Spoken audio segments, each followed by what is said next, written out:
माँ पर और पिता पर कुछ पंक्तियां आपके बीच निवेदित करता हूं।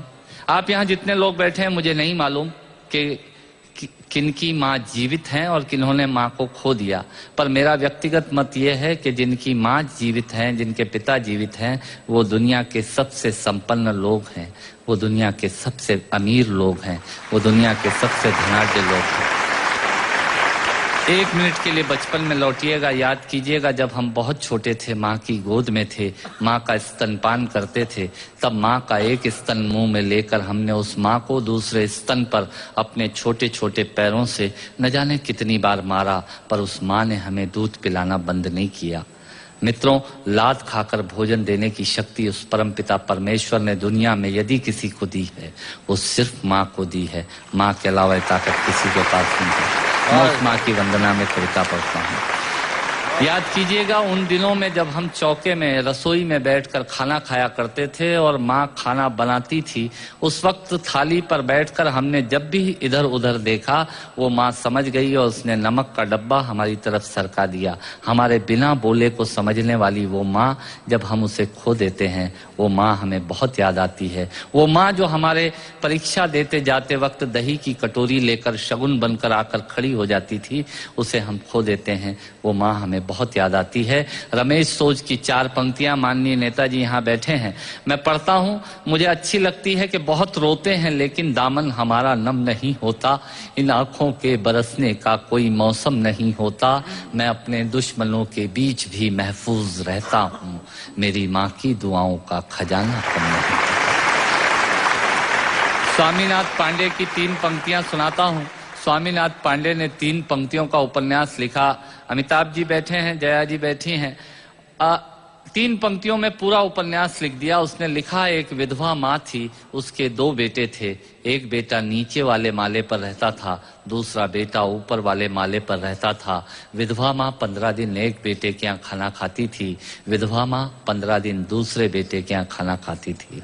पर ये उस विधवा माँ का दुर्भाग्य था कि साल में जो महीने 31 दिनों के होते थे, उस एक दिन उस विधवा माँ को उपवास रखना पड़ता था। 9 महीने पेट में रखने वाली माँ जब एक जवान बेटे को एक दिन भारी लगने लगी, तब इस नालायक हास्य व्यंग के कवि ने कुछ पंक्तियां माँ के लिए लिखी। सुनिएगा, यात्रा कीजिएगा मेरे साथ। माँ संवेदना है, भावना है, एहसास है। माँ संवेदना है, भावना है, एहसास है। माँ जीवन के फूलों में खुशबू का वास है। माँ रोते हुए बच्चे का खुशनुमा पलना है। माँ मरुथल में नदी या मीठा सा झरना है।